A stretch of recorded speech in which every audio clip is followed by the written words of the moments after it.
Hello everyone, welcome back my channel. I am Neha or watching Believe in Therapy. So today's we are learning about for electrotherapy. Electrotherapy में जो हम topic पढ़ रहे हैं वो हमारा इंफ्रारेड रेडिएशन है। ये हमारा थर्ड वीडियो है जिसमें हम लेके आए हैं मेथड एप्लीकेशंस एंड देखेंगे फिजियोलॉजिकल इफेक्ट, थेराप्यूटिक इफेक्ट। यदि आपने लास्ट वीडियो नहीं देखा है तो देख लीजिएगा। उसमें हम जो डिस्कस किया था उसमें हमने ड्यूरेशन टाइम रखा था, मेडिटेशन एब्जॉर्प्शन कैसे होता है, इंफ्रारेड रेडिएशन का किस पे डिपेंड करता है, क्या उसके फैक्टर्स हैं और कैसे हम टेक्निक का यूज़ करते हैं, कब हम ल्यूमिनस कब नॉन ल्यूमिनस जनरेटर का यूज़ करते हैं, वो हमने लास्ट वीडियो में डिस्कस किया है। सो यहाँ पे हम मेथड और एप्लीकेशंस देखेंगे, कैसे क्या क्या मेथड है उन्हें हमें फॉलो करना चाहिए, क्या रूल है फॉलो करें जब भी पेशेंट को हम ट्रीटमेंट कर रहे हैं। इन चीज़ों का हमें बहुत ज़्यादा ध्यान रखना चाहिए जब भी हम ट्रीटमेंट करते हैं।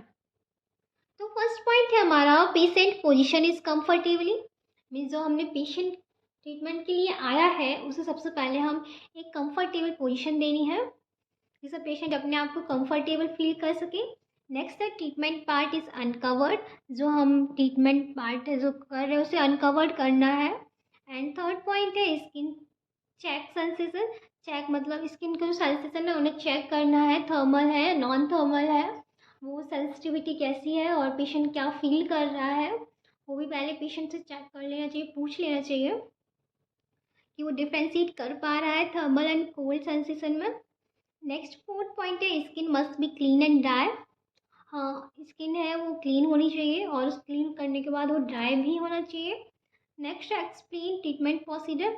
हम जो भी ट्रीटमेंट कर रहे हैं क्यों कर रहे हैं, इसका रीज़न क्या है, क्या पेशेंट की हिस्ट्री है, उसके अकॉर्डिंग हम पेशेंट को एक्सप्लेन करेंगे कि हम ऐसा ट्रीटमेंट इसका यूज़ क्या है, क्या इफ़ेक्ट आपकी बॉडी पे पड़ेगा, वो सारा कुछ पेशेंट को आपको बताना चाहिए।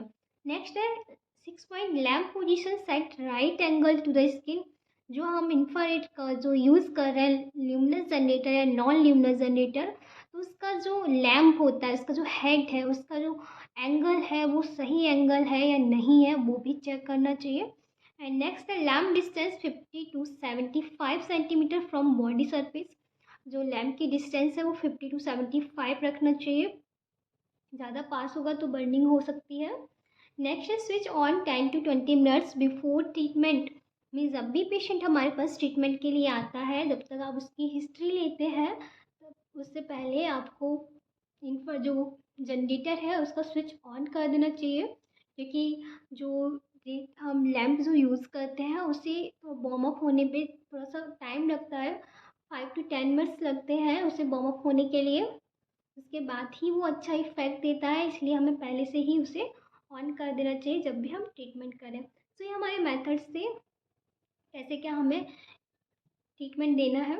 सो नेक्स्ट हम देखते हैं फिजियोलॉजिकल इफेक्ट।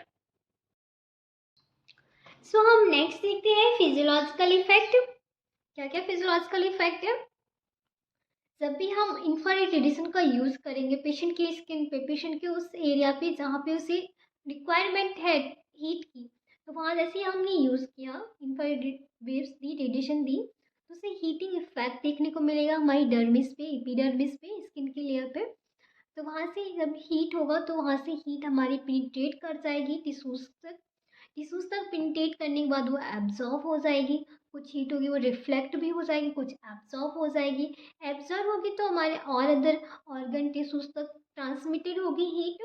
तो वहाँ से क्या होगा, जब हीट एब्जॉर्ब हो जाएगी तो वैसोडाइलेशन देखने को मिलेगा, क्योंकि हमारे जो बॉडी का जो टेम्परेचर होगा वो इंक्रीज़ हो जाएगा, तो उससे वैसोडाइलेशन होगा, क्योंकि हमारे ब्लड वेसल्स होंगे वो डायलेट कर जाएंगे, तो ब्लड सर्कुलेशन भी इंक्रीज़ हो जाएगा। ब्लड सर्कुलेशन इंक्रीज़ हो जाएगा तो ऑक्सीजन की सप्लाई भी बढ़ जाएगी, हमारे टिश्यूज़ तक और ज़्यादा ऑक्सीजन मिलेगी। जिस भी इंडिविजुअल एरिया को नीड है ऑक्सीजन की, ब्लड की, न्यूट्रिएंट की, तो वहाँ तक वो आराम से सप्लाई कर जाएगा। जब ऑक्सीजन सप्लाई बहुत ज़्यादा बढ़ जाएगी तो न्यूट्रिएंट सप्लाई भी हो जाएगी, मेटाबॉलिक प्रोसेस भी इंक्रीज़ हो जाएगा और उस टिश्यूज़ पर न्यूट्रिएंट भी बहुत अच्छा मिलेगा। जब न्यूट्रिएंट अच्छा मिलेगा तो वहाँ पे जो भी वेस्ट प्रोडक्ट है जैसे CO2 हो गया और अदर जो भी इन्फ्लामेटरी सेल्स हैं, हिस्टामिन है, प्रोस्टाग्लैंडिन है और भी अदर जो भी वेस्ट प्रोडक्ट है वो ड्रेनेज हो जाएंगे, वहाँ से वॉश आउट हो जाएगा। जब वो वॉश आउट हो जाएंगे तो हमें पेन रिलीफ हो जाएगा, पेन कम फील होगा। ये हमारे फिजियोलॉजिकल चेंजेस देखने को मिलेंगी बॉडी के अंदर। आई होप आपको ये फिजियोलॉजिकल इफेक्ट समझ आया होगा। नेक्स्ट हम देखते हैं थेराप्यूटिकल इफेक्ट। नेक्स्ट हम देखते हैं थेराप्यूटिक इफेक्ट। क्या क्या थेराप्यूटिकल इफेक्ट होते हैं जब भी हम इंफ्रारेड रेडिएशंस का यूज़ करते हैं। सबसे पहले हम जैसे कि बता चुके हैं फिजियोलॉजिकल इफेक्ट में कि जब भी हम हीट देंगे तो हमारे टिश्यूज होंगे वो भी हीट अप हो जाएंगे, हमारी बॉडीज़ का टेम्परेचर होगा वो भी इंक्रीज हो जाएगा, वेसोडाइलेशन होगा, न्यूट्रिएंट सप्लाई अच्छी हो जाएगी, ऑक्सीजन सप्लाई अच्छी हो जाएगी।